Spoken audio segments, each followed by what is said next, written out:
This episode of Dorking Out is brought to you by OCP, the future of yesterday, today. And the letter C. You can't spell children without C. We believe the children are our future. Those poor, unfortunate children. Houston, flight is go. Mila, let's go. SPM. Safety contact. From Assignment X, Amalgamated Storytelling, and thesoniashow.com, it's The Dorking Out Show with Christopher Allen Smith and Sonia Mansfield. Welcome to episode 62 of Dorking Out, a podcast for people who like to dork out about stories and the stories in pop culture that we love. That means movies and TV, books and podcasts, and everywhere else you find stories that interest you or us because it's our podcast. This is the fall TV preview and Blue Dragon Fire Burns the Defenders edition. Boom! With me today is my co-host, Emmy Award-winning filmmaker and nerd author, Christopher Allen Smith. And with me today is my co-host and professional writer and author of The Sonia Show, which is a day-by-day chronicle of my life, Sonia Mansfield. Hello. Hello. In this week's episode, we share our most anticipated TV shows of the fall season that are not titled Star Trek Discovery, or maybe they are. Speaking of television, in our second segment, Ben Weddell from Big Ben's Movie Show joins us to review The Defenders on Netflix. Is this going to be a street fight between a Defender's Defender and two hosts ready to ditch the Marvel TV universe? Yes, it is! And finally, Peter Brown of Assignment X joins us to talk about the Season 7 finale of Game of Thrones and what we are expecting from Season 8, the final season of Game of Thrones. That's so sad. I don't know why I'm talking so quietly when I started out yelling. It's a secret. We've got a lot to talk about, so let's get this podcast started!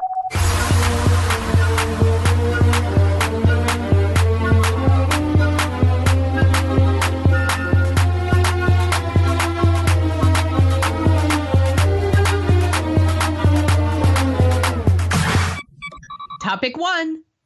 It's time for our fall TV preview.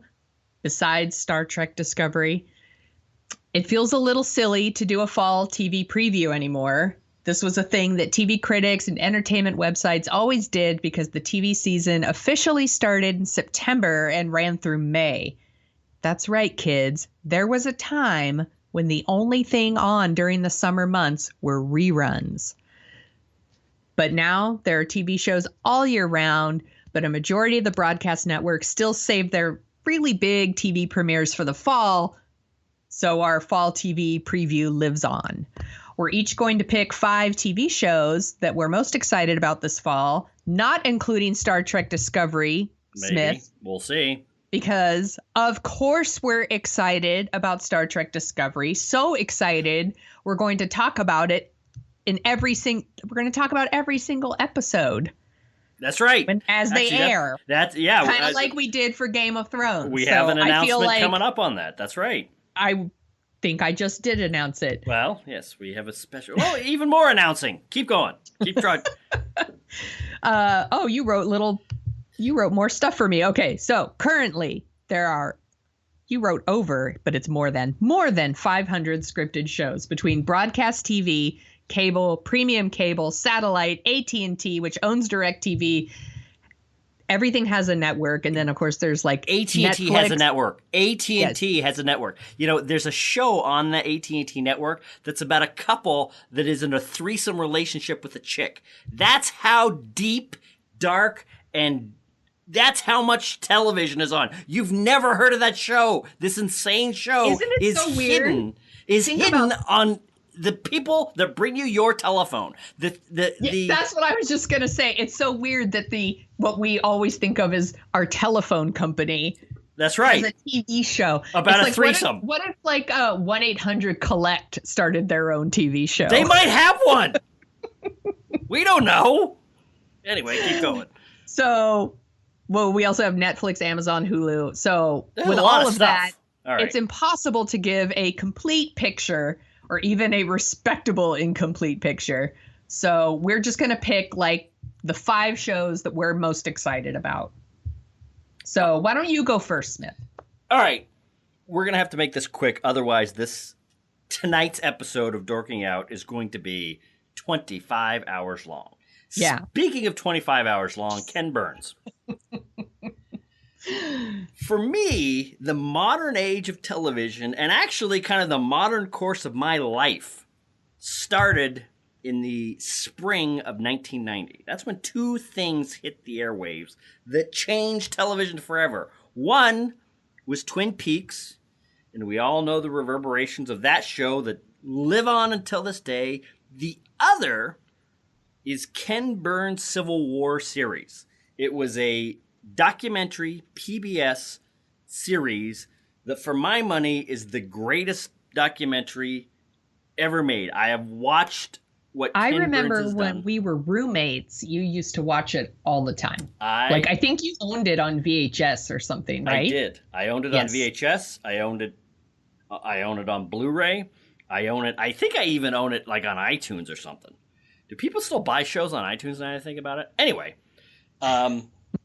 he is coming out with a new... basically, for as long as this podcast goes, every time he brings out a new documentary series, I'm going to be on it.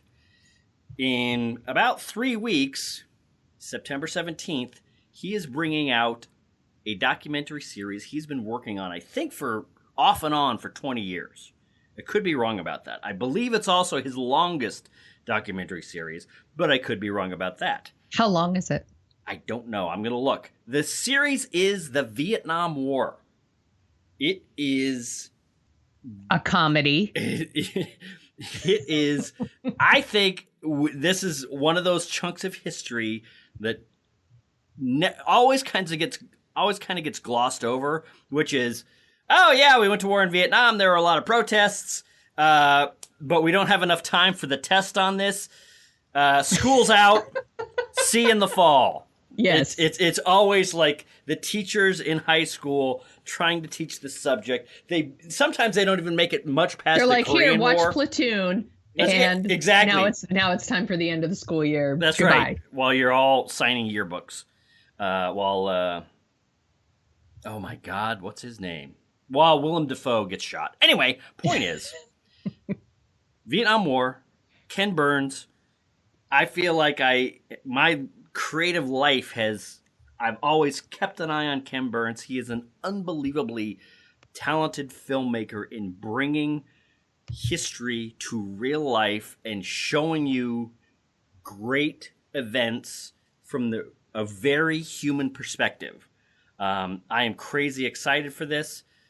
So that is that's the one for me that stands up head and shoulders above everything else. But Sonia Mansfield, what is your first? I'm going to go with my only broadcast network show on my list, which is The Orville, which is starring Seth MacFarlane on Fox. And it's being marketed as kind of like a Galaxy Quest style spoof of Star Trek, which I'll be totally into, obviously. But I've actually read that it's more of a like sincere homage to Trek, and that it's supposedly the comedy is more character driven than just a bunch of silly jokes. Like the previews are kind of deceiving. Either way, I'm into it, and I'm gonna watch it. Even my husband, who hardly watches any shows, is interested in this one. I will say, I have a weird relationship with Seth MacFarlane in that I actually don't like his animated shows at all, any of them. Yeah. Do you? Well, I used to like Family Guy, but he has gotten pretty sharp-elbowed. And this is one of the discussions we've had before, where I don't think the shows are funny enough anymore for how kind of offensive they are, which is not the worst thing.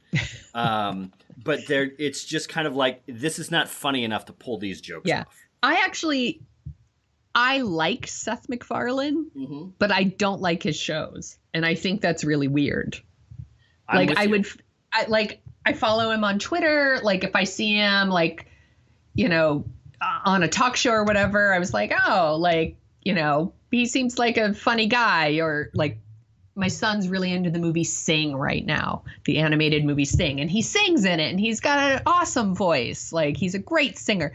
I like Seth MacFarlane. He's yet to really do something that I like. Did you like Cosmos? I did. There you go. He produced that. There's right. Go. There's one thing I like. That is something that I like about. I haven't seen Ted though, and people tell me Ted is actually kind of funny. Ted's pretty funny, but it is funny enough for how offensive it is, and it's just 2 hours. It's dumb bro humor. It's smart dumb bro humor, and the problem I'm having with Family Guy and American Dad or whatever is it's dumb bro humor, right? Or it's become dumb bro humor, and I'm not a huge fan. The Orville is not supposed to be that. That's true, and apparently he's quite the Star Trek fan, and I'm just looking forward to it. It looks like the kind of show that I would enjoy. It also looks like the kind of show that maybe lasts about 6 episodes. And I was like, oh man, they canceled that show. Oh God, I hope that doesn't happen. Oh, I hope that doesn't happen. But it is the only network show that's I'm kind of excited about. So in the interest of keeping it short, I'm very excited about that show. I agree with you. And what's interesting is, and this is the only thing I'll say, is my understanding is he is trying to essentially make more Star Trek The Next Generation just with laughs. He's gotten writers from The Next Generation, directors from The Next Generation. I believe Brandon Braga, who worked with him on Cosmos, but was also one of the big producers of Voyager and Enterprise and came up in The Next Generation, is also working on the Orville. So I am super excited. To answer your question from earlier, 18 hours. The Vietnam War is 18 hours. All right, so my next pick. The miniseries. The miniseries. Vietnam War miniseries is 18 hours. No, not the war itself. The war was 18 hours. It was it was like a reverse MASH. See, the Korean War was 2 years, but the show was... It's like 20. Was like 11. Right. This is the opposite, where the actual war was 18 hours, but we're all right. My next pick is I am getting tired of dark shows, as I think you'll see on my list here. I'm getting tired of anti-heroes. I'm getting tired of dank, dour, depressing shows. Even as much as good as they are, as much in the golden age of television that we're living, I'm just getting tired of them. So I'm kind of not really excited for any of the big, mean shows. That's one of the reasons The Deuce is not on my list. Well, The Deuce is on mine, but please continue with yours. The only exception I am making is Mindhunter. David Fincher's new show on Netflix that comes out in October. Mindhunter is based on the memoirs of one of the original FBI profilers, and this kind of tells the story, is my understanding. I've only seen a preview for it. Tells the story of the original FBI profilers that actually went out and interviewed hundreds of murderers and serial killers to kind of compose a database on why serial killers do what they do. You know, what were the common things in their childhood? What were the common things, you know, that pushed them to violence when other people with similar childhoods don't become serial killers? It is a very dark show, it looks like. However, John Douglas, that's the name of the profiler. However, David Fincher is so good at making dark human and horribly relatable, I guess. He's so good at dark. You know, I was going to say he's so good at dark without being depressing, but I don't even think that's true. You know, he did Seven. He did Zodiac. And that's not dark. Exactly. He did the first, you know, helped guide the first season of House of Cards. but for me, his skill in execution is so good that it kind of overcomes the depressing potential that his shows have or his movies have. So I am very excited for Mindhunter. That's all we will say about that. We will see. Yeah, I'm looking forward to that one too. That one very easily could have been on my list, just like The Deuce probably could have been on your list, which is next on mine. I actually talked about this one already on our 2017 preview list, where we talked about like the things we were most excited about for the year. Right. This show is written and produced by David Simon, who of course did The Wire and Treme and wrote the book that Homicide: Life on the Street is based on, which is one of my all-time favorite shows. So when he's making a new show for HBO, I'm like, hello, yes, I'm going to watch it. It's set in the 70s, and it's about the rise of the porn industry in Times Square. With Maggie Gyllenhaal and James Franco are in it, and I'm absolutely going to watch it. It doesn't sound like it's going to be very fun. It sounds like it's going to be a bummer, but I'm still very interested. I think everything he does is so good, and I like that. I mean, let's talk about The Wire for a second. One of the things I loved about The Wire was it was just, you think it's going to be just this cop show, but it's not. It's about like kind of the economics of Baltimore and how like everything from like the top down, how like the decisions at the top are affecting like even like everyone on the bottom and things like that. And I'm wondering if that's what he's going to do in this show. Is it going to be just, you know, hey, let's make some porn? Is it going to be Boogie Nights? Which is fine. I love Boogie Nights. Or is it going to be about like how all these people made a lot of money, like kind of up top, and how it affects like even like the smallest people who work on the movies, basically. Yeah, you know, I'm 100% with you. Now, did you watch Treme? Yeah, I did. I love Treme. How was that? Okay, you know, I was never able to get into Treme. I understand why people maybe couldn't connect with it, but I felt like I was rewarded by sticking with it. That's what I've heard. Now, correct me if I'm wrong. Doesn't it become more of a cop show as it goes on, or is that just what I've heard? It has more cop elements in it because there are things they're trying to solve. Like there are, you know, like a missing brother. You know, he was missing in Katrina, and kind of about the treatment of prisoners during that time and things like that. So there was like kind of like a criminal element, a procedural element, but it wasn't ultimately about that. Yeah. You know, that's funny because if I had finished the last episode of The Wire, because, you know, I was one of the people that came onto that show much later, and you were to tell me, all right, David Simon's going to have a new show that starts next week. It's called The Deuce. It's about making porn in 1970s New York. Are you ready to go? I would have jumped right on that.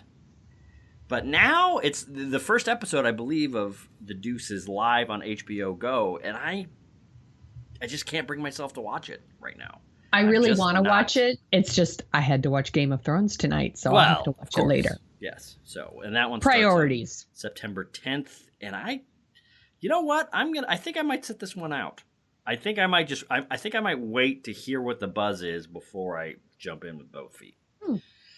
So, I mean, David Simon is a huge selling point to me. I'm obviously a big fan, but I think Maggie Gyllenhaal is also, you know, I think she's so awesome and interesting and always picks, you know, roles that, I don't know, are surprising and don't go where you think they're going to go. So I would probably watch any TV show that had her in it at least once.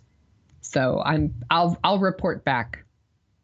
Okay, cool. What's your next pick? My next pick, I was going to say, is my only network show, and it kind of is my only network show because Star Trek is on CBS All Access. Which is you should not have that on the list. It is going to be. Oh my God! Of course, it's going to be on the list. It was on the list. I've been talking about the show for a year and a half. Why would you not think it's on the list? Anyway, point is, that's not the show I'm talking about. The show I'm talking about, I'm happy to say, is one of the ones that I was looking forward to in our last year's most anticipated shows, and this one is The Good Place.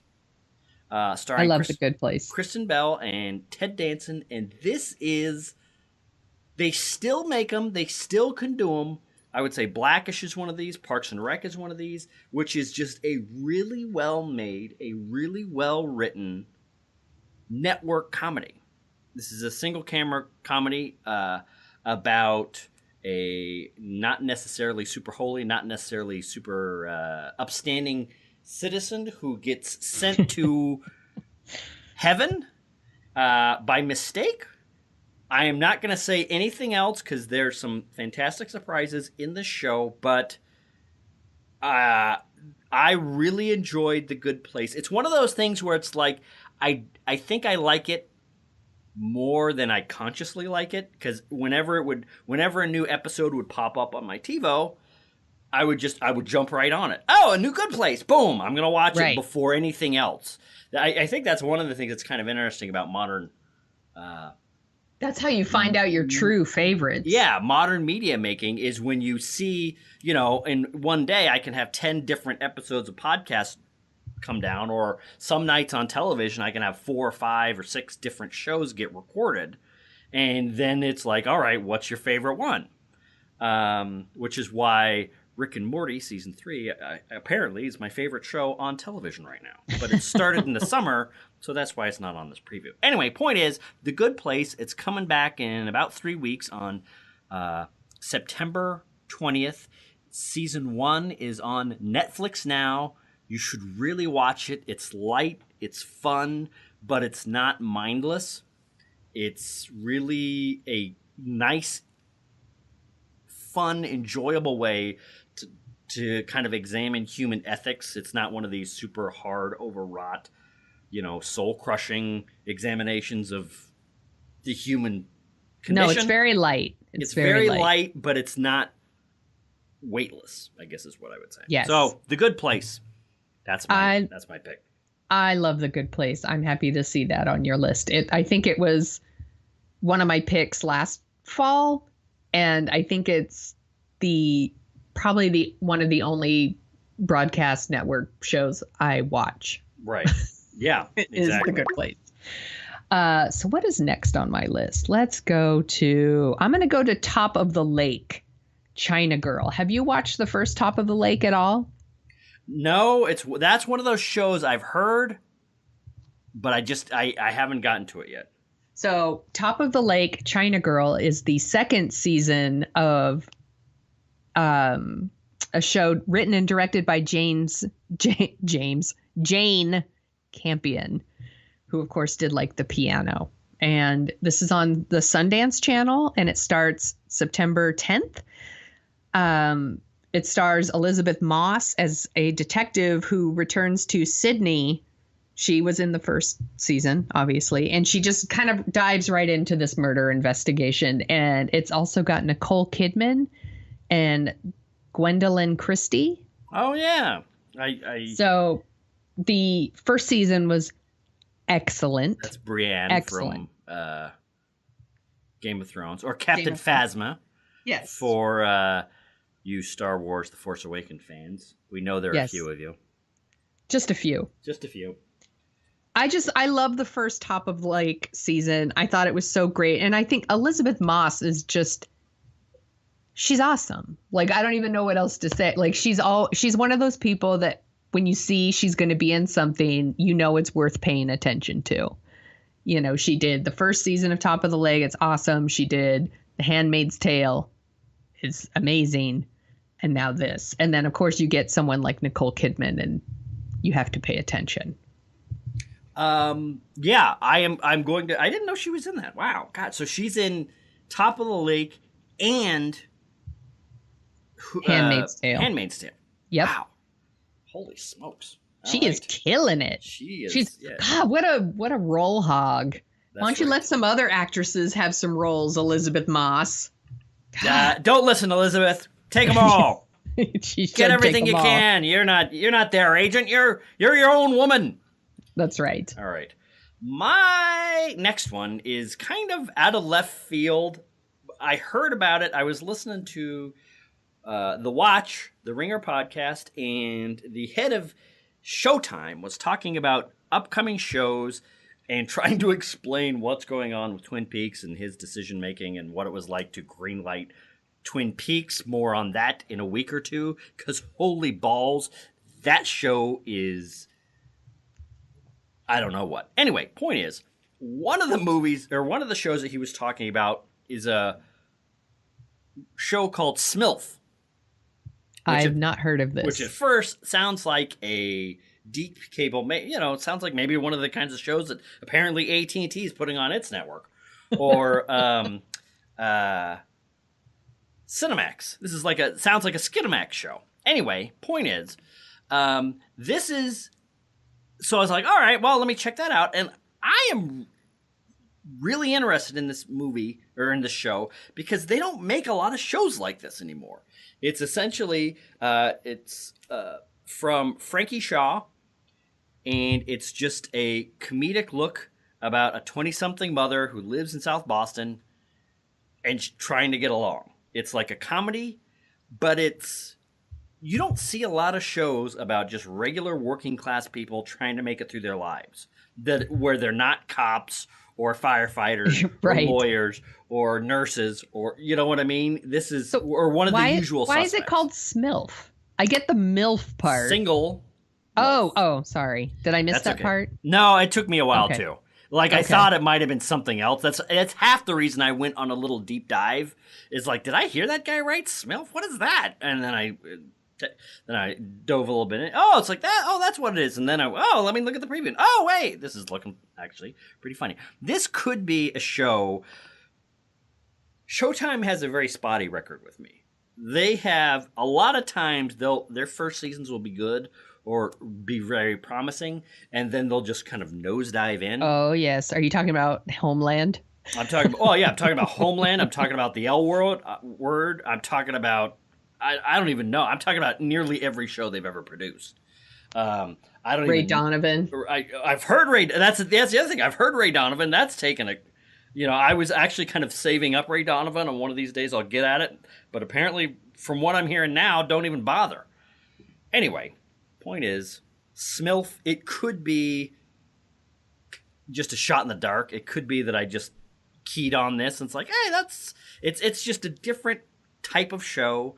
A change of pace. I want something different. This sounds funny and enjoyable and light without being weightless. I know that's kind of my theme tonight, but I'm interested in it. So, Smilf, tell your mother about it. So my next pick is it's the opposite of light and weightless.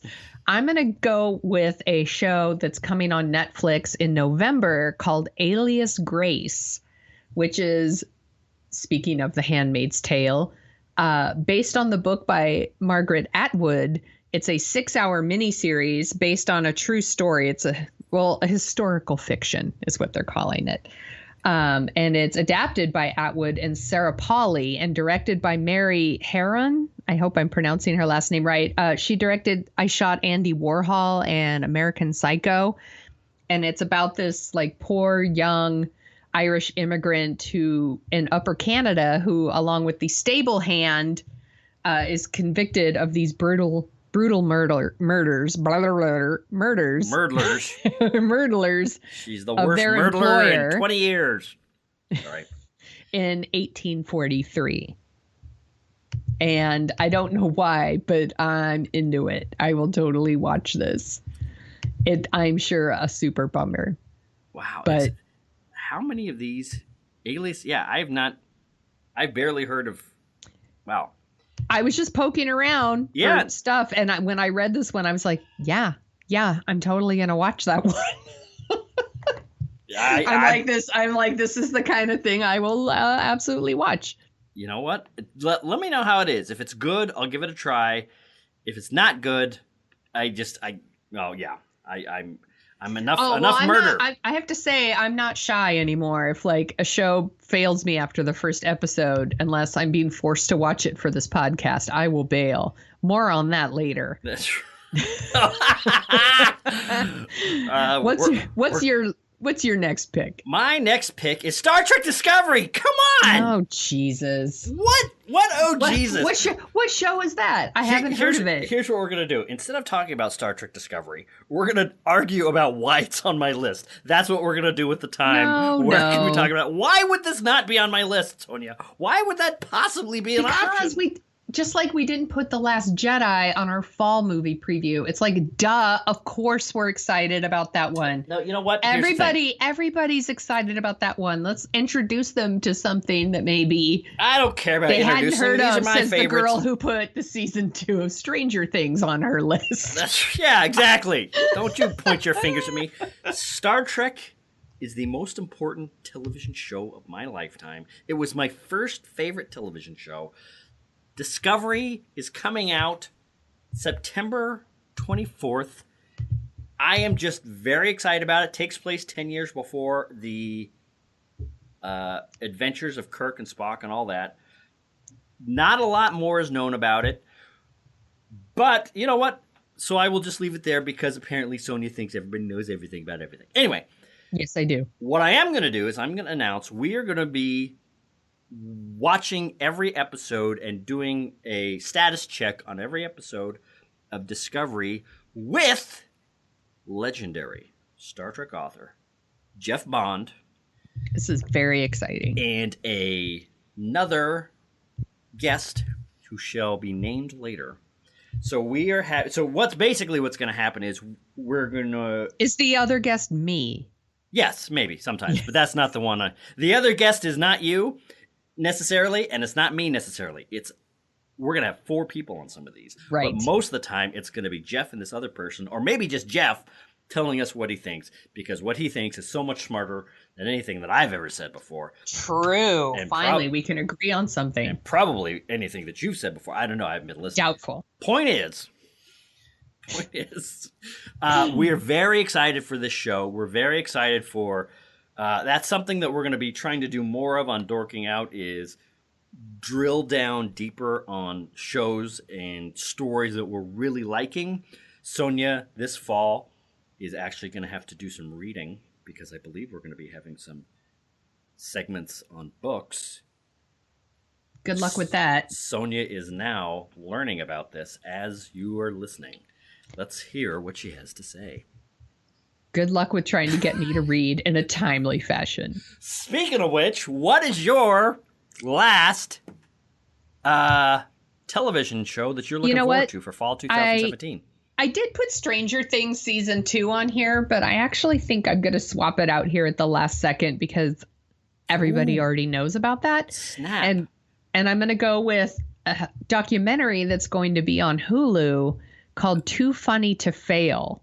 I am insanely excited for this documentary. Yeah, so it's about the failed Dana Carvey show that featured like Louis C.K., Steve Carell, and Stephen Colbert. And I'm super interested in this one, and I can't wait to see it.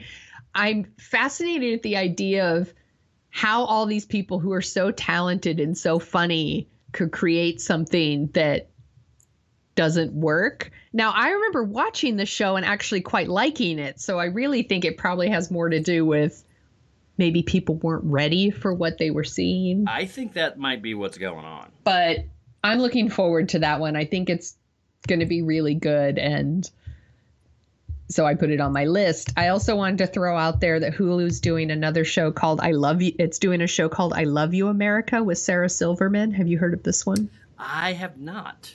She is driving across country, I guess, or traveling around the country and kind of just talking to different people about their stories.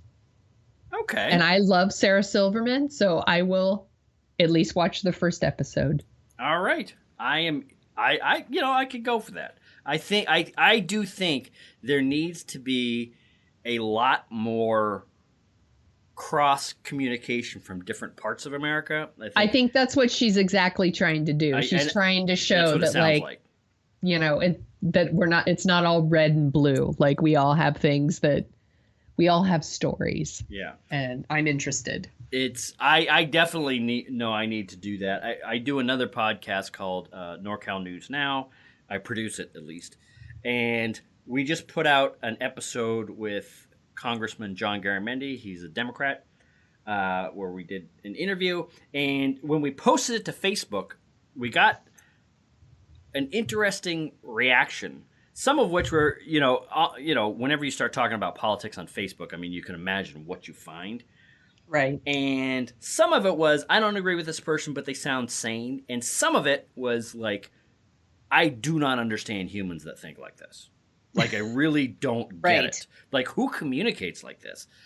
So I think I just think there needs to be more communication and more people breaking out of there. And I almost wanted to talk to them, and this is kind of a little mean. I almost wanted to talk to them like they were aliens. Like, what brought you to Earth? Why do you think this way? What is your, where did your culture, do this? All that kind of thing. And I'm sure that they would say the same thing for me. I don't want to pretend like, I've been to Kentucky, and some of the way those people ask me questions and wondered why the hell I was thinking what I was thinking, I can imagine what kind of a alien I look like to some people. So anyway, that's I'm interested in the show. I'm excited for it. Yes. So anything else you want to say before we? I just want to say, I think it's interesting that Curb Your Enthusiasm is coming back in October. That used to be kind of at the top of my list of shows, and I'm wondering if I'm past Curb Your Enthusiasm. If I've had enough Curb, I've had enough grumpy old Jewish men being grumpy. I actually had to bail on that show several seasons. Really? Did you watch before the Seinfeld it ended? Season? Probably not. No, because it doesn't even sound familiar. You should watch that. That's good. That's actually kind of get a new Seinfeld episode in that. No, I did see that one. Okay, I know what you're talking about now. George Costanza to me is one of the funniest TV characters of all time, and of course Larry David is like the basis for that. But I guess like Larry David is like too much George Costanza for me. Yeah, and so it became less funny for me to watch the show. Instead, I became so incredibly awkward and frustrated that the show wasn't fun for me anymore. Yeah. And it's funny, I was talking to my niece about the show the other day because she super loves The Office, the American one, and she can't even watch the British one because she thinks it's too awkward. She's like, it makes me sweaty. Yeah. I was like, I think that's kind of how I feel about Curb Your Enthusiasm. It makes me sweaty. I think that's the thing is I think there was the Office era of comedy, which is the humor comes from the awkwardness. It's like, no, I want just good writing. Like I got it. I felt it. It was funny. It was interesting. It was, they made a lot of great shows, like The Office and Curb Your Enthusiasm the first couple seasons. But I you know what it is now that I'm talking about it? For me, that's the modern thread going through a lot of comedy that I'm tiring of. There's nothing. Well, and he's such a jerk. Yeah. I'm like, just shut your mouth and just, say thank you or whatever and leave and shut up. Yeah. That's why I was like, I got so frustrated with the show. The last thing that I want to mention, and I think you texted me this a couple weeks ago, and for the life of me, I cannot understand how it got past me because I've been hectoring you for the life of this podcast to watch Rick and Morty. Yes. And you texted me that you're watching Rick and Morty, and literally today in the car driving with the family, I kind of sat up and went, "Oh wait, Sonia said she was watching Rick and Morty." Yeah, we started last week. My husband actually watches a bunch of them without me, and then goes back and rewatches them with me when I'm home. So I 100% we can do that. We are just loving the show. It is so funny, and I'm so annoyed with myself for waiting so long because it's really, really funny. We need to find a guest and bring them on just so we can talk about Rick and Morty and gush over it. So, yes. Rick and Morty season 3, it's out now, or it's coming out, weekly. The last thing I'm going to mention is The Crown coming back in December. Sometimes rich people problems are worth paying attention to, and you do get a side of human life kind of, so when you strip away all the worry and stress about bills and working and all this, and it's just people with their emotions and with their drives for whatever they want, set free of the normal stress of making ends meet, it can be very interesting, and holy smokes is this a pretty show. But anyway, if you want to scratch your Downton Abbey itch, and I don't, and I know that a very tiny percentage of you do, The Crown is coming back in December. But Sonia Mansfield, is there anything else that we want to talk about when it comes to our fall TV preview? No, let's get on to talking about The Defenders. Hey, want more dorking out? Yep. You can visit our website at dorkingoutshow.com. You can. And you can like us on Facebook or follow us on Twitter. On Twitter. Do you listen to us on iTunes? Yep. It's cool. It's cool. We won't tell anyone. Nope. Please take a few minutes out of your busy day of pretending to work while you watch cat videos to give us a review on iTunes. Cat videos! For some reason, iTunes really cares about reviews, and it helps us attract more listeners, and you want us to have more listeners and be popular and cool, don't you? Yep. Of course you do. Yeah. And now, on with the show. Yeah. On August 18th, my birthday, Netflix gave me The Defenders, the Avengers-like team-up show of its adult-oriented Marvel superhero shows, including Daredevil, Jessica Jones, Luke Cage, and the Iron Fist. If this were a real gift, I would return it. As promising as Marvel started on Netflix, I think I am done with their shows. I think I'm done with Marvel on Netflix. More on that to come. In our show prep, I learned Sonia and I, surprise, surprise, might be on the same page with this opinion. So we are bringing back friend of the show, Ben Weddell, host of Big Ben's movie show. You can see it on YouTube, who has declared his misguided love for this show. Ben, talk to me about why you love The Defenders. I love The Defenders for all the same reasons that I love The Avengers. And I know that we're kind of becoming jaded about the whole like, oh wow, comic books are on TV, but I'm not. I still freak out and geek out at all the little moments in this show, especially when they started teaming up Luke Cage and Iron Fist, hinting at the relationship that they're going to have in the future where they're best friends. All of that stuff still works for me. And I genuinely like these Netflix shows.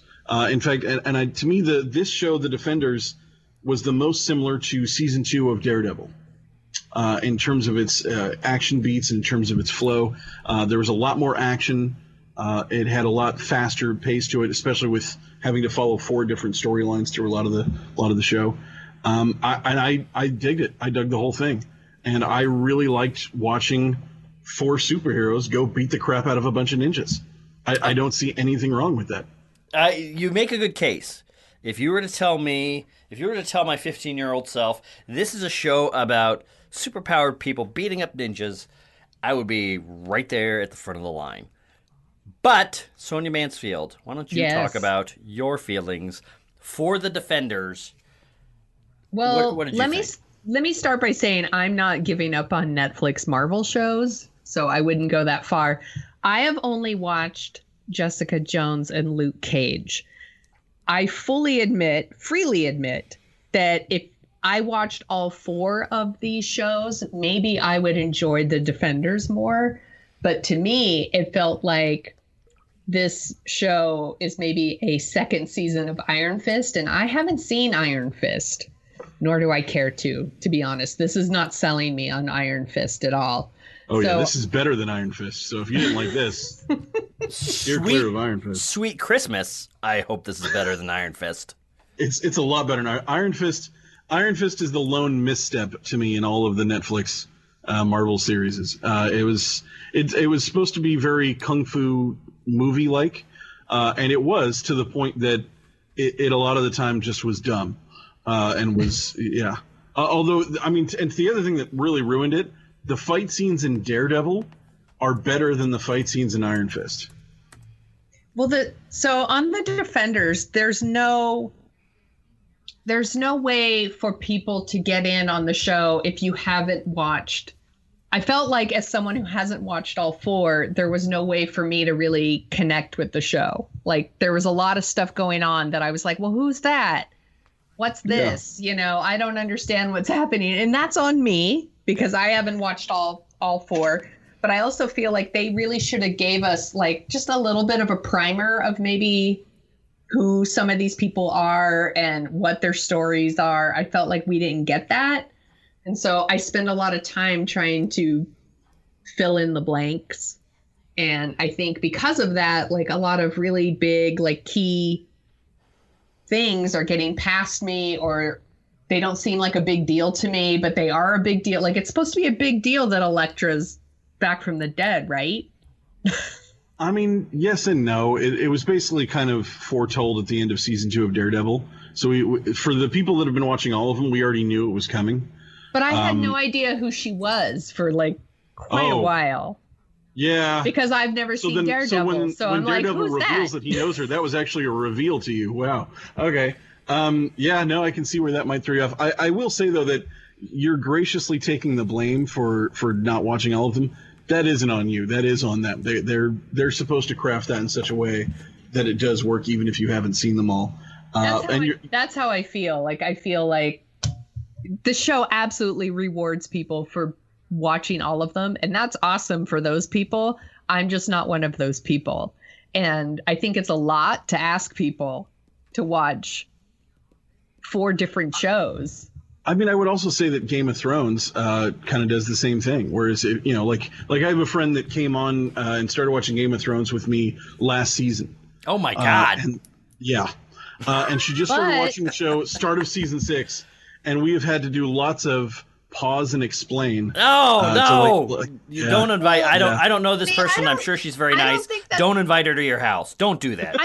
I don't think that's the same thing, though. Like, I'm not walking into season 6 of Defenders going, well, I don't understand. Like, this is the first season of Defenders. Well, I should be able to watch the pilot and understand. It isn't. But if you think of it as like Daredevil has 2 seasons, and Jessica Jones has a season, and Luke Cage has a season, and Iron Fist has a season, then you're talking about what, 1, 2, 3, 4, 5. I have done the calculations. So this is the 6th season? 65. Yeah. There are 65 episodes of shows that you need to theoretically watch in order to have all the ground laid for episode 1 of The Defenders. You need to watch all of Breaking Bad. To be fair, there was also 4 movies you should have seen before you saw Avengers. That's true, which you can do in a day. Otherwise, you've been like, wait, who's the big green guy? Wait, how come that man's wearing armor? Wait, I get it. You can do that in a long afternoon.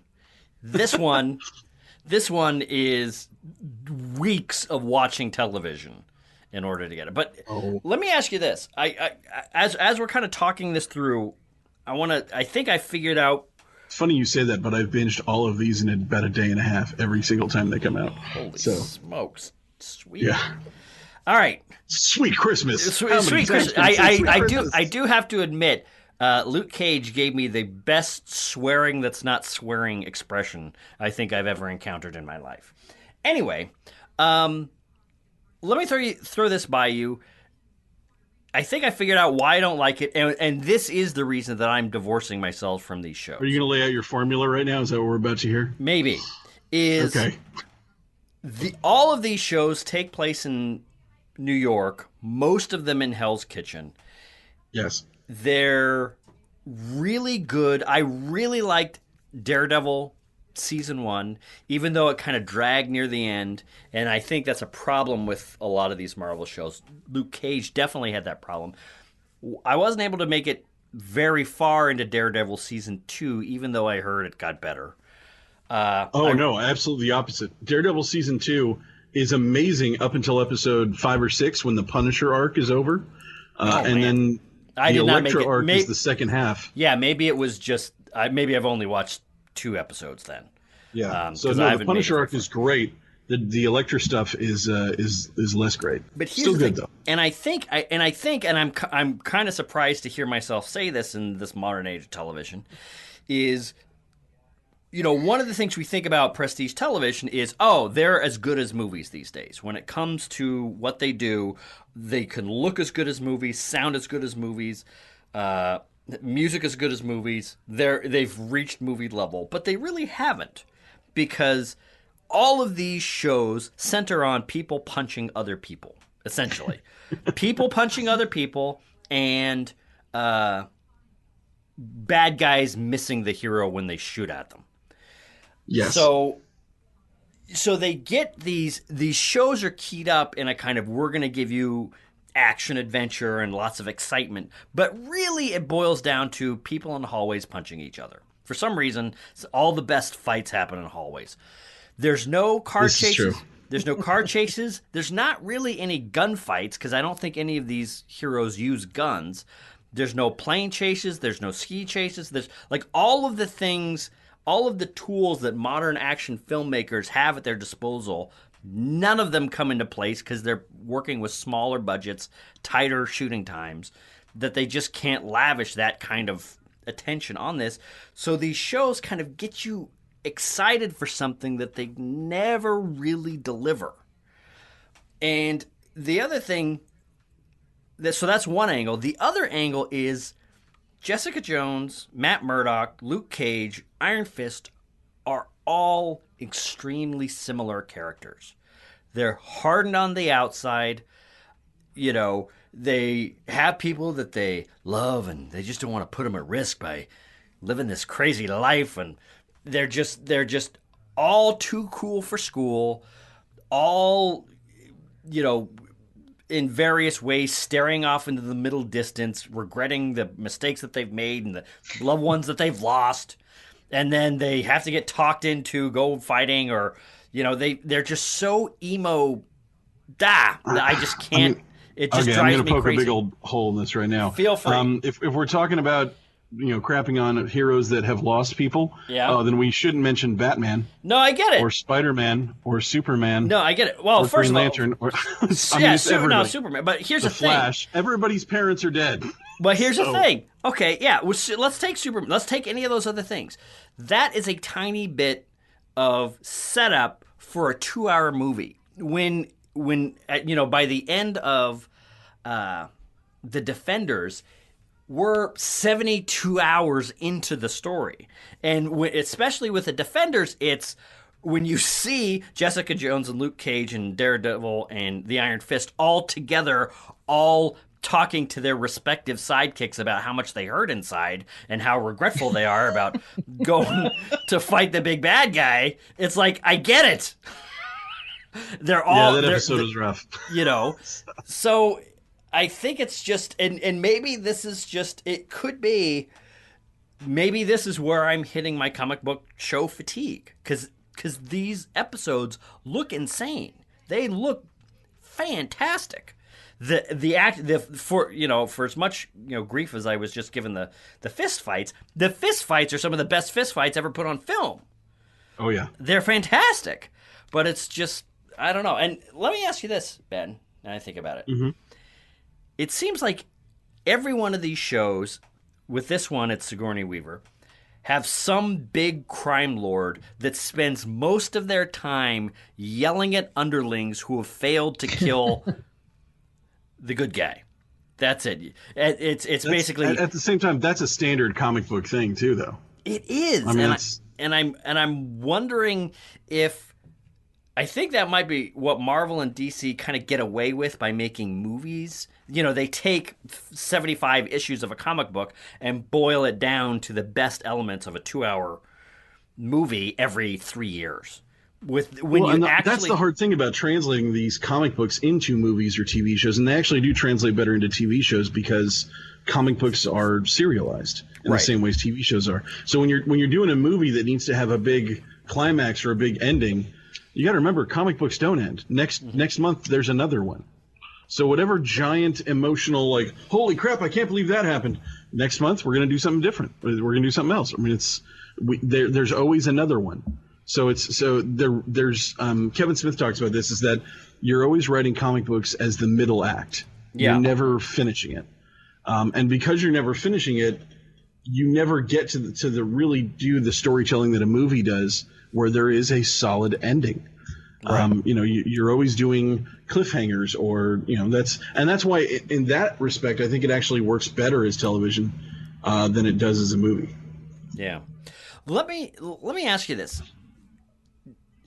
Yeah. Every episode of this show, after a while I started getting it, is Luke Cage, when he hears about how Iron Fist became Iron Fist, he says, "That's crazy. I can't believe that. That's insane." Yeah, this drove me nuts too. This drove me insane. Even though he's a bulletproof man. Yeah. I'm a bulletproof man. But for some reason, glowing fist, that is too far. Here's the thing. I was dating a woman who has super strength and can kind of fly because she got radioactive acid poured on her. But yeah, no, you fighting a dragon and having a glowing fist. And even though I could see the glowing fist punch through walls, for some reason I can't believe it. Yeah. Yeah, no, he's been punched in the face with it and still thinks the whole thing is silly. And here's that drove me nuts too. Now, to be fair, it is silly. Of all the origin stories, that is the silliest. Yes. It's fine, and I think that's the thing. Is you know what it is? Let me I found him to be incredibly boring. Oh, Iron Fist. Yeah. Everybody who watched the show said the same thing, and actually, the fact that all the characters and Defenders kind of make fun of him for it, a lot of people felt like that was actually a backlash, like the writers speaking for the fans of like, you're stupid, you're boring. Turns out it wasn't. They actually did is boring. Like, they could have got. I'm sorry, but that actor, they could have got anybody. Yeah. He could be Freddie Prinze Jr. Well, oh my God! So you that's where I was going. He is a perfect. The actor is Finn Jones. He's a perfect 0, or he's a perfect 1 on the Freddie Prinze Jr. scale. Prinze Jr. scale. Yes. Look into the deep catalog of Dorking Out to find out what the Freddie Prinze Jr. scale is of actor charisma. But he is inert. He is, and there's so many other guys that could have gotten from Game of Thrones, because that's where this guy came from. There's so many other people that died on Game of Thrones that could have gotten into this. It would have been like Robb Stark. The guy who played Robb Stark would have been wonderful. Yeah. But instead they got a different brother who died, I think, in the same season.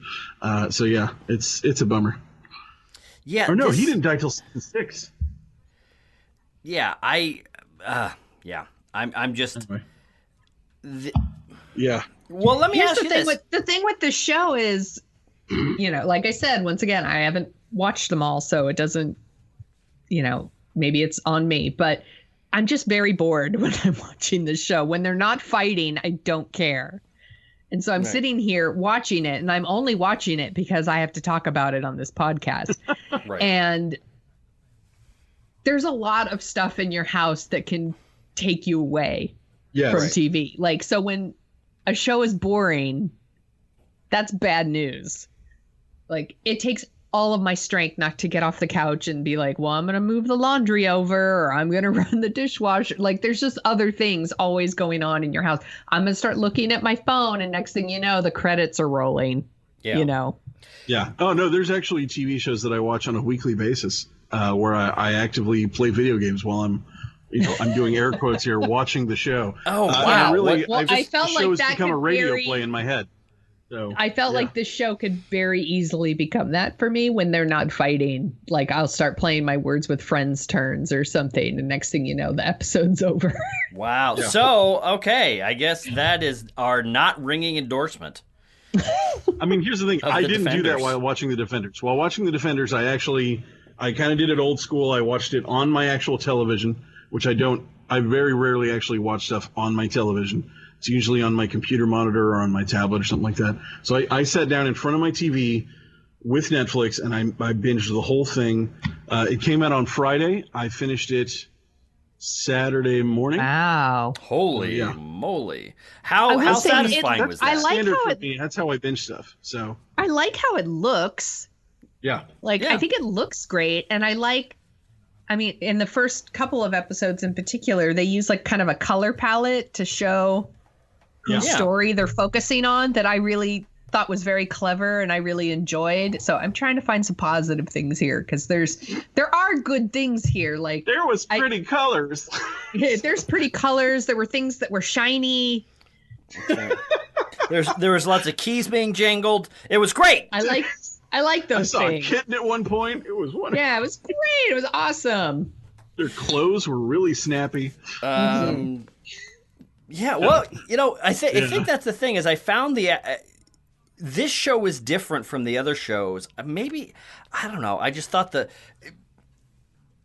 in bad shows or bad stories, and I'm probably going to have these words wrapped around my neck and strangled with in years to come. But there are certain things that when you hear them said, like when a henchman or when a boss is yelling at his henchman, "You failed me!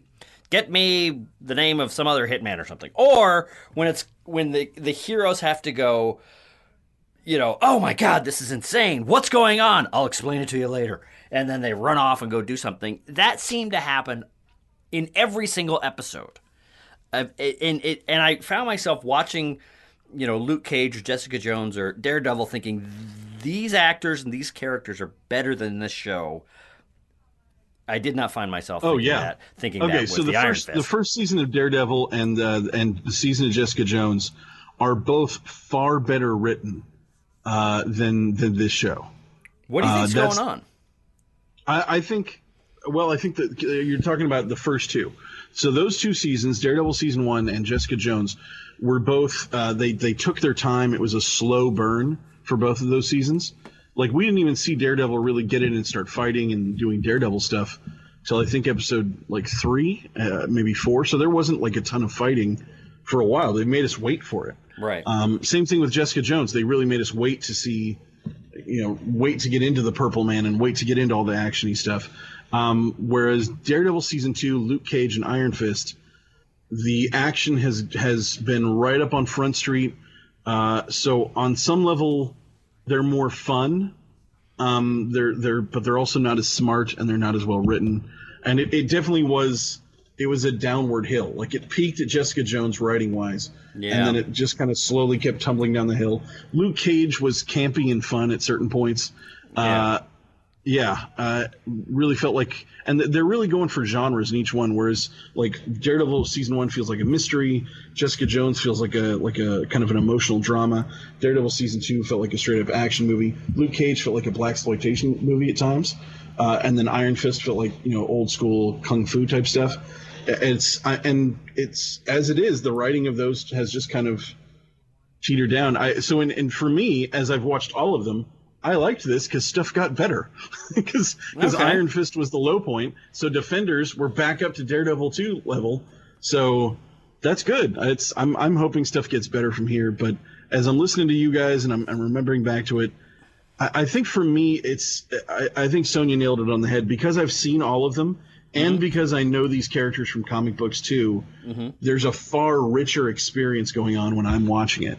Where I'm, like Sonya, you probably didn't geek out when Luke Cage and Iron Fist are forced to hang out with each other. But for me, knowing that those guys are best friends in the comic books, it was, there's a little like, they're hanging out. Oh, this is good. It's fun. It's like I'm seeing the beginnings of, like when you find that Peter Parker and MJ have been hanging out for an entire movie, you're like, oh, and later they get married. I mean, it's those little Easter eggs that are so fun for me as a fan that for a lot of people you're not getting them. So and I can see where that would hurt the experience of watching all this.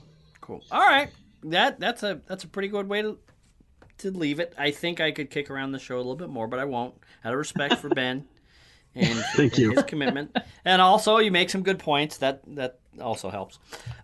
Sonia, is there anything else that you would like to say about the Defenders? I think I've said enough. All right. Okay.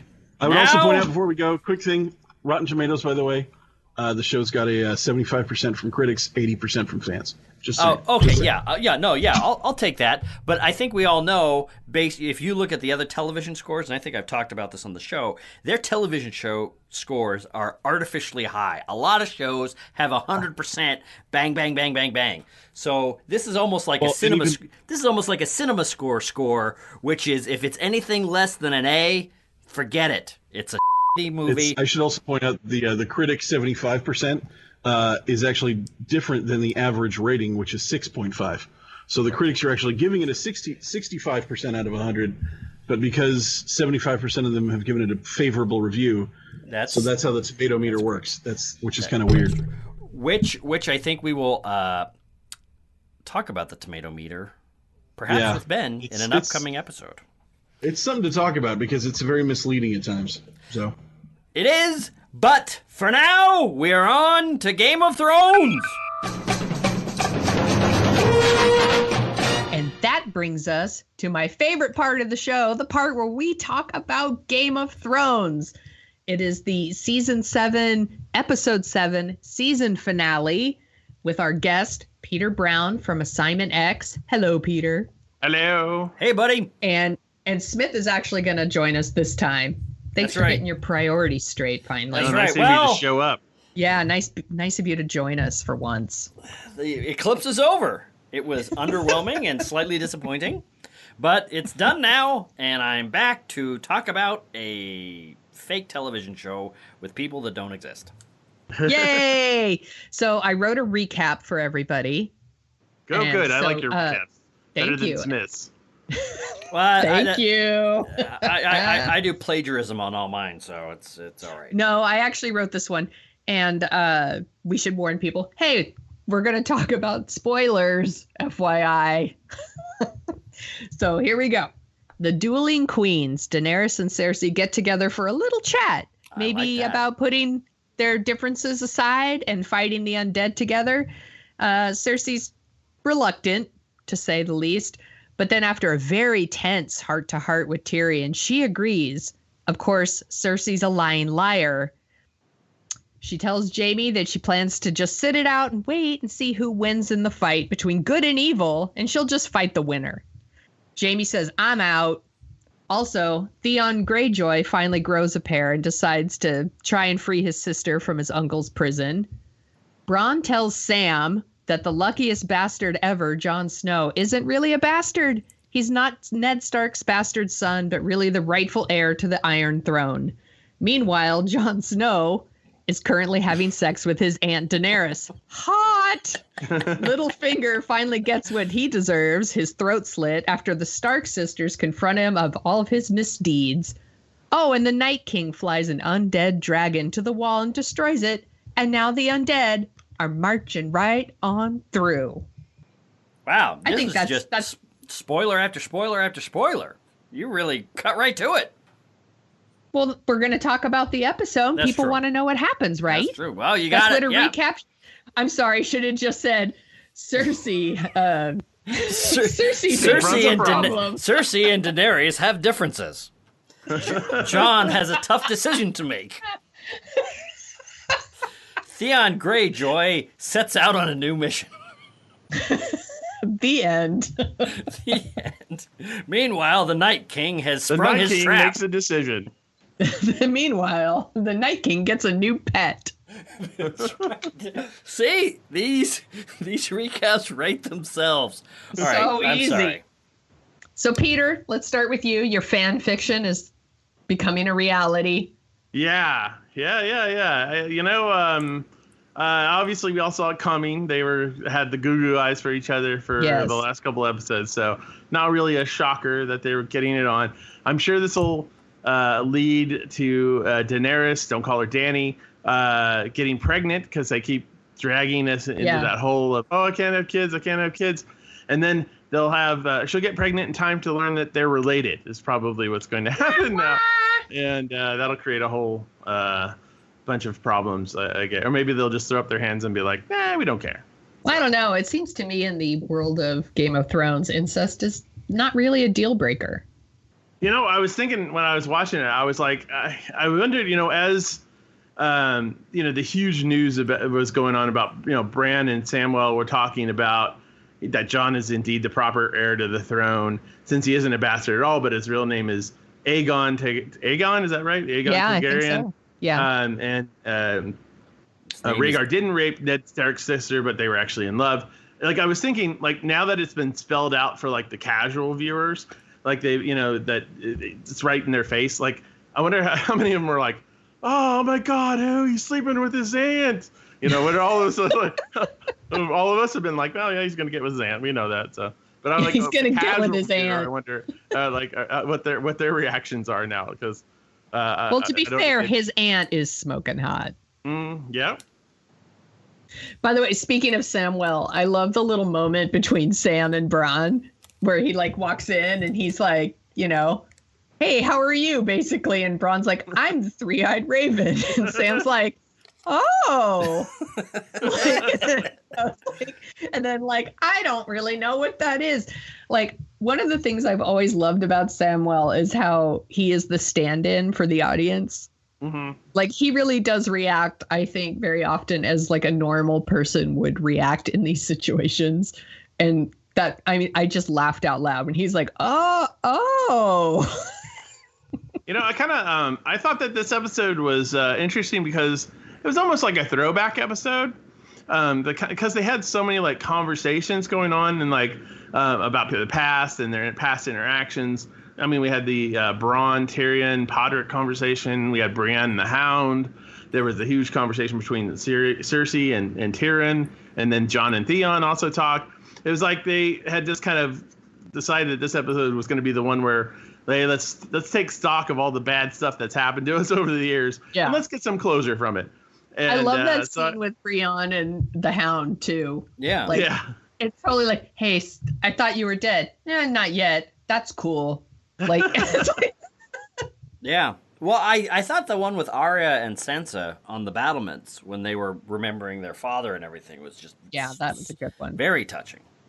So yeah, I actually believed for a while that Sansa was believing Littlefinger, and I was like, "Are you kidding me? Are you effing kidding me that she's believing him?" I was like, "How stupid is she?" Here's the thing. I think she was believing him.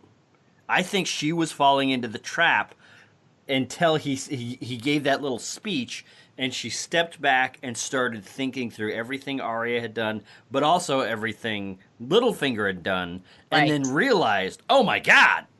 So I think that's why she said that thing, in his very quick trial. Yes. I don't learn very fast, but I do learn. Yeah. And so I think his plan nearly worked.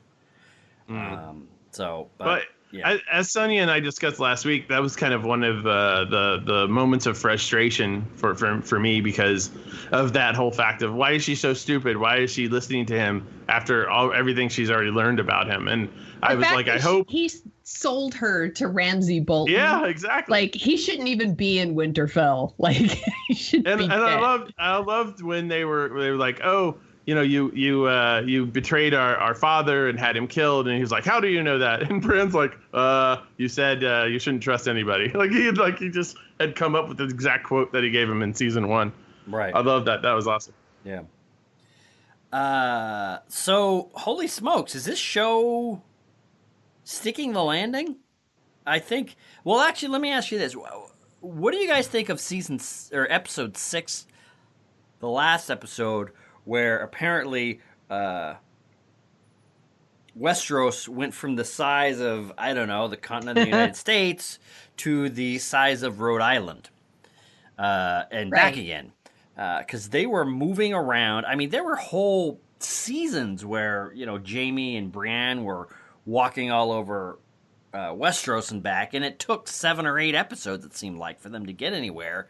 And then last season, and there's a lot of chatter online about this, or last episode, there's a lot of chatter online about this, is they're just moving like light. Ravens are flying 1,000 miles in a night, and the dragons are flying 1,000 miles back in a night. I'm fine with it because I prefer them to get on with it. Right. Like, there's a lot of stuff they need to wrap up in these last episodes, and I don't want them wasting time on like travel time. I get basically. But are there? I guess one of the things I'm wondering, and I was talking about this with my wife, is I think one of the reasons that the Arya Sansa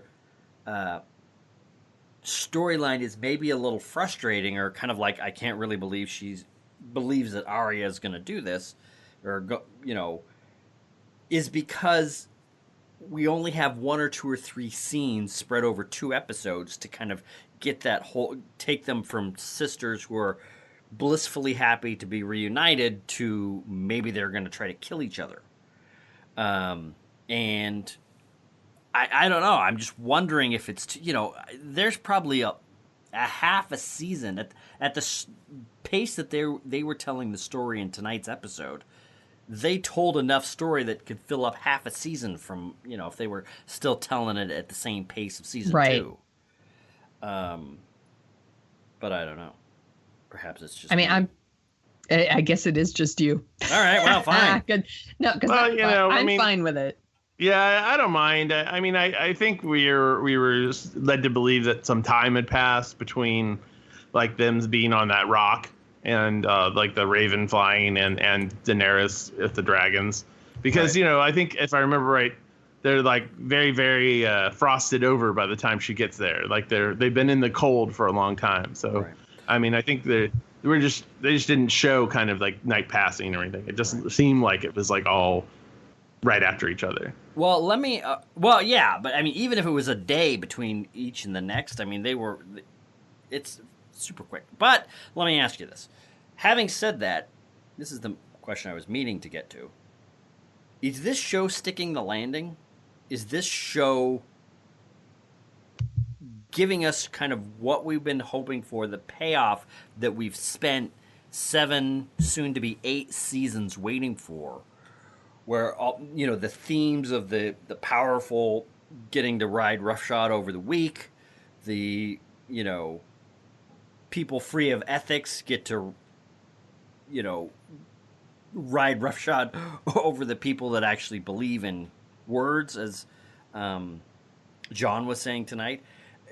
Is this show kind of coming together thematically in a satisfying way for you guys? It is for me. It obviously is for Peter. It's following his fan fiction. It is. That's right. It is. Beat for beat. I think you were. When were you first starting to talk about this? He started talking about this last year. Yeah. No, it was before that. Yeah. Now, it's been a couple of years. Are you a resident on any of these Game of Thrones fan boards across the internet, or did you boil this all up yourself? And the reason I'm asking this, and it might sound like I don't quite believe you, is you were calling plot point after plot point after plot point years ago that I think all happened tonight. Well, I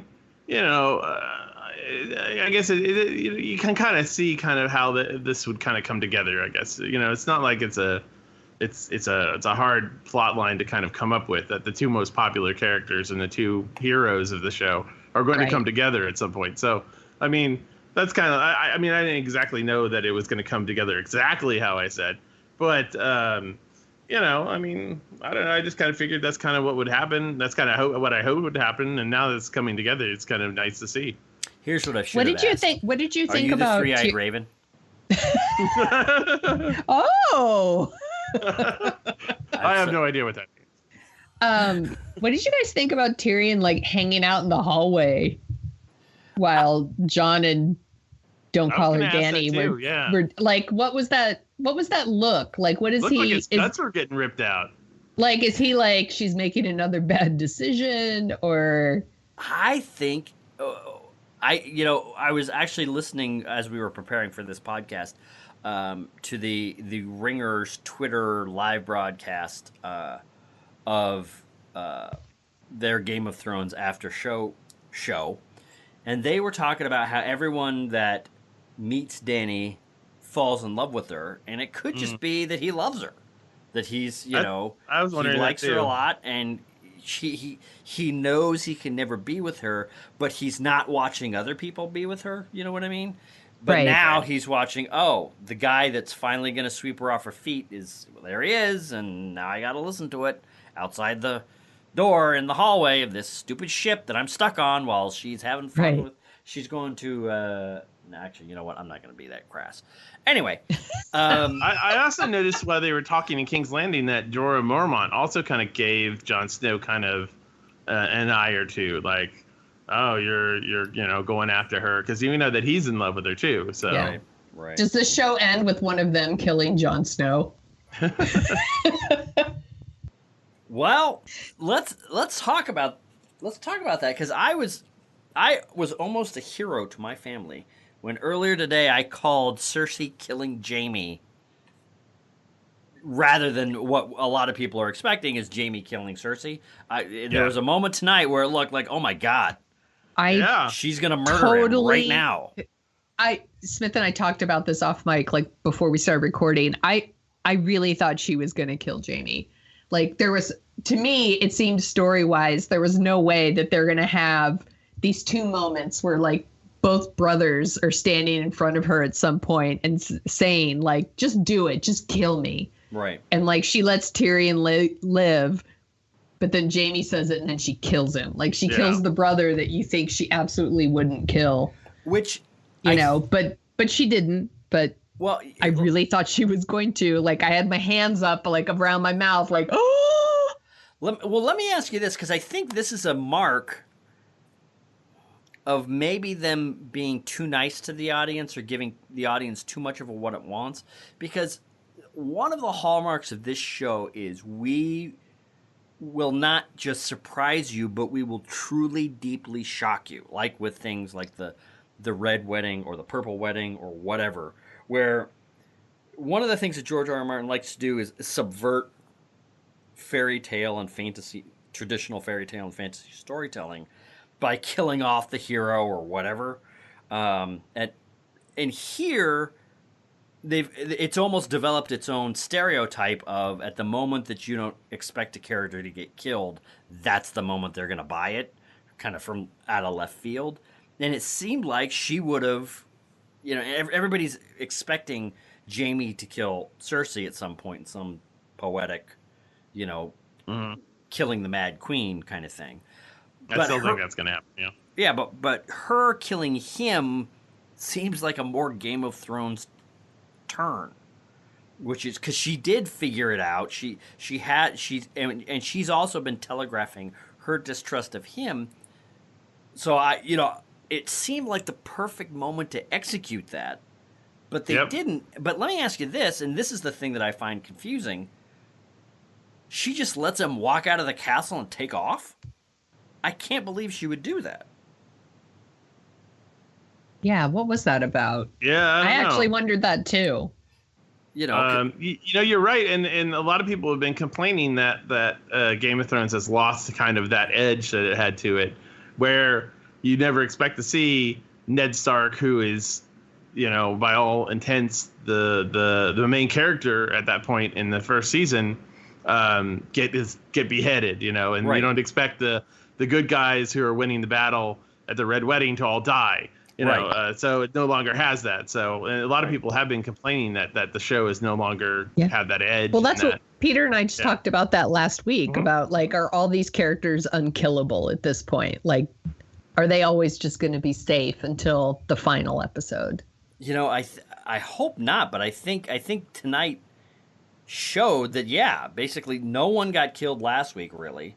No one got killed except for Littlefinger this week. I'm hoping that they don't have some sort of Hamlet ending where 10 people get killed in the last episode, but I don't know. It looks like it might be going that way. Do you think people were disappointed with the Hound versus the Mountain? Yes. moment? Yes. Yeah. Because I think people are expecting a fight there, and it didn't happen. That may still happen. You never know. It might still happen, but it didn't. I mean, it doesn't look like the fight for King's Landing is going to happen first, like I had thought. I thought that they were going to deal with that first, but apparently, I guess that they're going to save that for last, maybe? Right. Could be. I don't know. So, now that you know the rest of the story, apparently, Peter, what can we expect in season 8?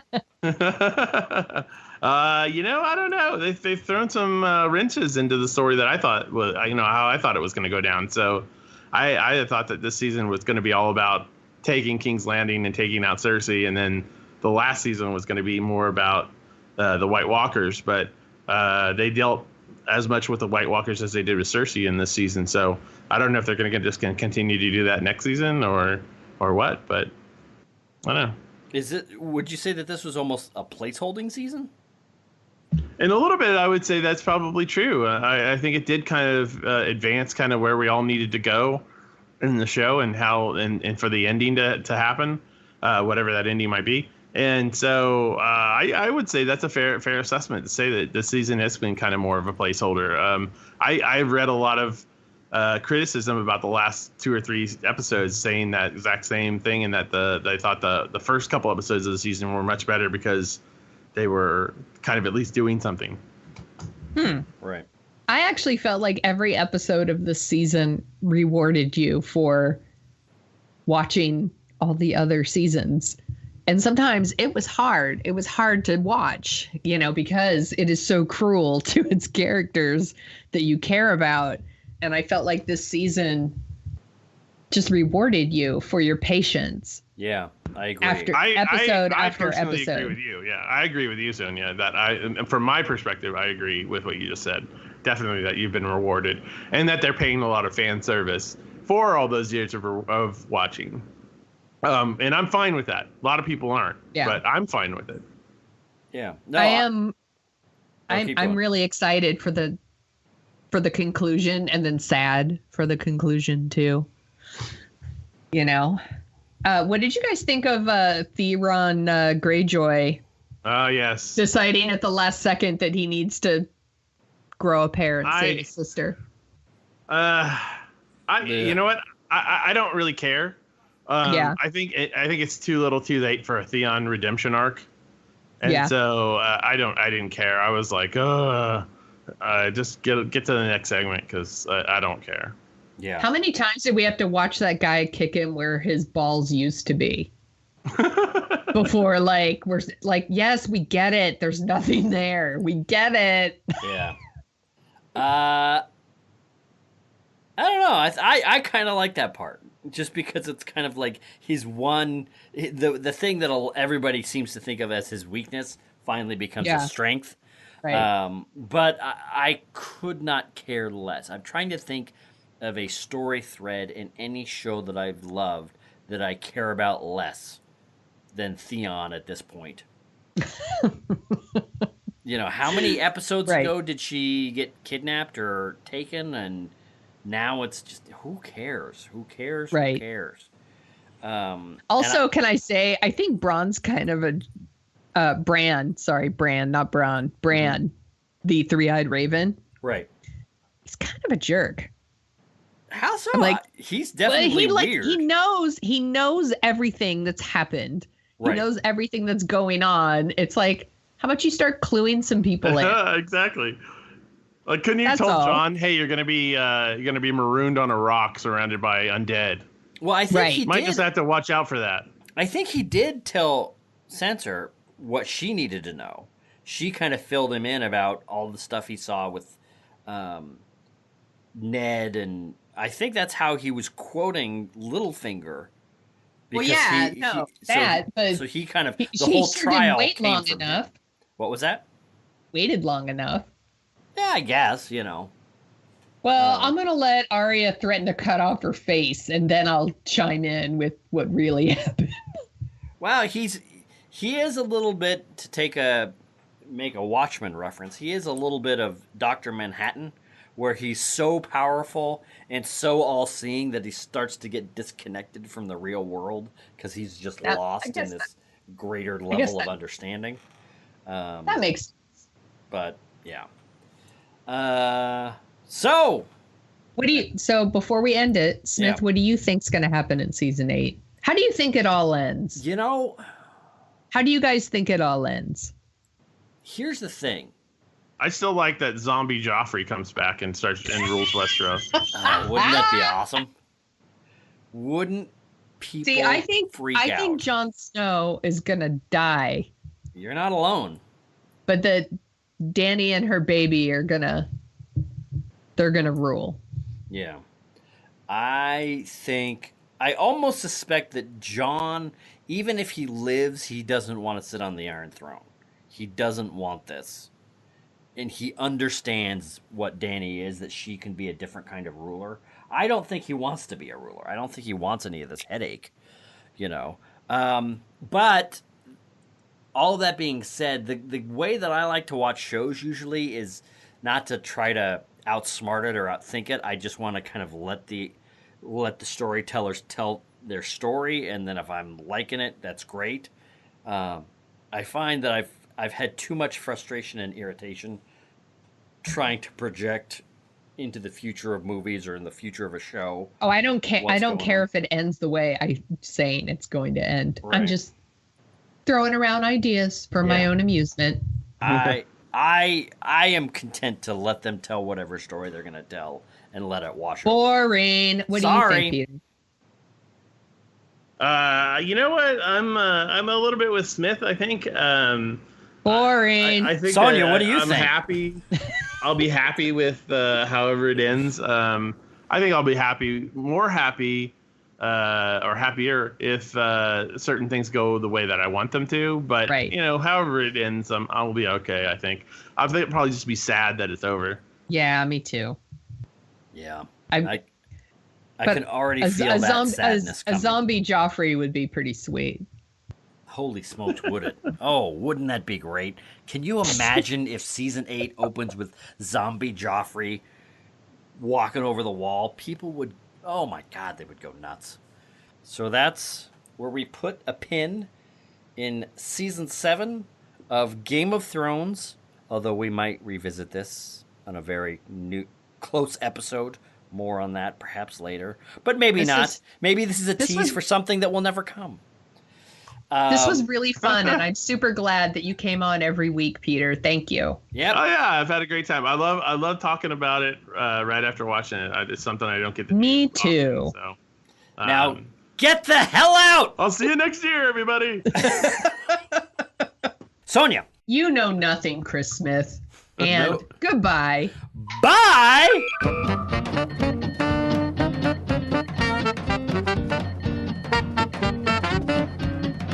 The Dorking Out Show is on Twitter at Dorking Out Show, where you can find Chris at Jet Jurgens and Sonia at The Sonia Show. You can read about Sonia's random adventures at thesoniashow.com and track the slow and creeping progress of Chris's novel and his other hijinks at jetjurgens.com.